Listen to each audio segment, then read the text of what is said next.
अस्सलामुअलैकुम दोस्तों, welcome back to our channel find Urdu.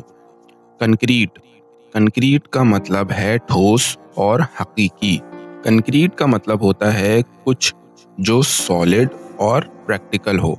ये फिजिकल चीज़ों के लिए भी होता है, जैसे कंक्रीट मटेरियल, और आइडियाज़ के लिए भी जो लॉजिकली प्रूव किया जा सके। ये लफ्ज़ तब यूज़ होता है जब किसी एब्स्ट्रैक्ट चीज़ को ठोस एग्जाम्पल के साथ दिखाया जाए। फॉर एग्जाम्पल, आपको अपने आर्ग्यूमेंट के लिए कंक्रीट प्रूफ देना होगा। He have a concrete plan for the project. उसने प्रोजेक्ट के लिए एक ठोस प्लान दिया। तो दोस्तों, कंक्रीट का मतलब है ठोस और हकीकी चीज़ जो आसानी से समझी जा सके। उम्मीद है अब आपको कंक्रीट का मतलब समझ में आ गया होगा। मिलते हैं नेक्स्ट वीडियो में। शुक्रिया।